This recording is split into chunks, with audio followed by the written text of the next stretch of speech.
Assalamu alaikum. Today I am going to recite Surah Nahl, ayah number 121 to 124, which meaning أعوذ بالله من الشيطان الرجيم. ശപിക്കപ്പെട്ട പിശാചിൽ ഞാൻ അല്ലാഹുവിനോട് അഭയം തേടുന്നു. ബിസ്മില്ലാഹിർ റഹ്മാനിർ റഹീം.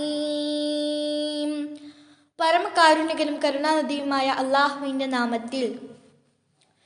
ശാകിറൻ ലിഅൻഉമിഹി ഇജ്തബാഹു വഹദാഹു ഇലാ സിറാത്തിൻ മുസ്തഖീം.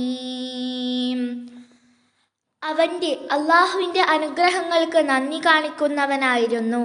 അദ്ദേഹത്തെ അവൻ തിരഞ്ഞെടുക്കുകയും നേരെ ചൊവ്വയുള്ള ഒരു പാതയിലേക്ക് അദ്ദേഹത്തെ അവൻ നയിക്കുകയും ചെയ്തിരിക്കുന്നു.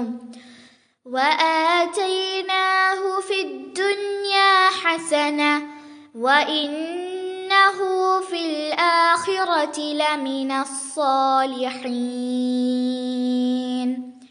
ഇഹത്തിൽ അദ്ദേഹത്തിന് നാം നന്മ നൽകുകയും ചെയ്തു.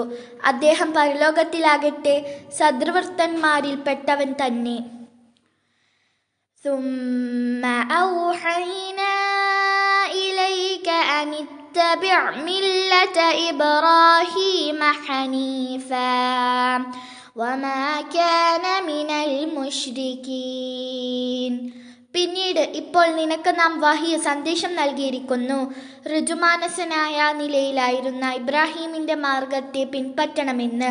അദ്ദേഹം മുശ്രിക്കുകളിൽ പെട്ടവനായിരുന്നതുമില്ല.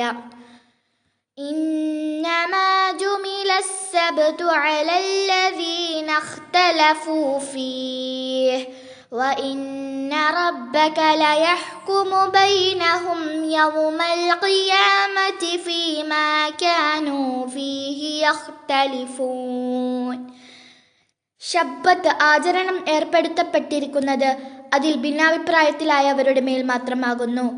നിശ്ചയമായും നിന്റെ റബ്ബ് യാതൊന്നിൽ അവർ ഭിന്നാഭിപ്രായത്തിലായിക്കൊണ്ടിരിക്കുന്നുവോ അതിൽ അവർക്കിടയിൽ ഖിയാമത്ത് നാളിൽ വെച്ച് വിധി കൽപ്പിക്കുകയും തന്നെ ചെയ്യും.